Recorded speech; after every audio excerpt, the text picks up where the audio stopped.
Hey, everyone that's defending Pirate Software saying that my code is actually wrong and he's extremely smart and initializing each index but in an array was actually to make the game more performant to run on a smart fridge. The average smart fridge specs is a quad-core processor running at 1.7 gigahertz with 2.5 gigabytes of RAM. And mind you, that 2.5 gigabytes of RAM isn't being used up by Windows. Which also begs the question, if a smart fridge runs Linux and not Windows, how did he get it to run on the smart fridge? Did he just get it to run on Linux first and then hack the smart fridge? And then, because he claimed it ran on the smart fridge, but wasn't mirrored. Sounds like it was mirrored. Anyway, some other things you might not have noticed, because time does move fast and technology moves quick. These are gaming computers.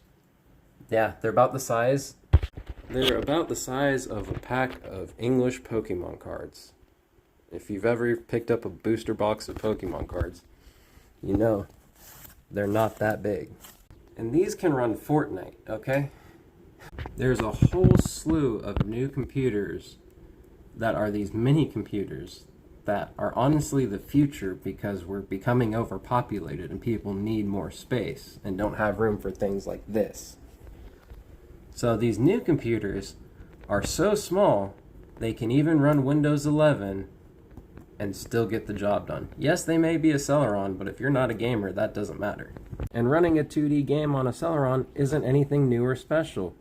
It just works usually.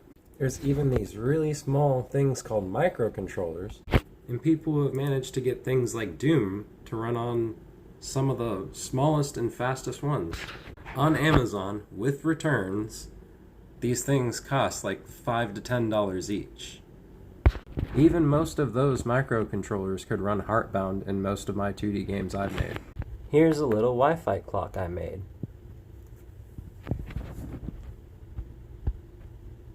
It literally utilizes an ESP32, well actually this is an ESP8266. But yeah, it's just a tiny little computer. It could probably run a 2D game. I don't know why I would need it to. I want it to do things like this instead. But yeah, this is a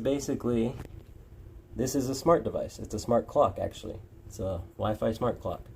But I want it to do things like this. You can wire them up to run things like games. You would have to run it through like Linux or Windows or something, usually like some sort of really super lightweight Linux that runs the game.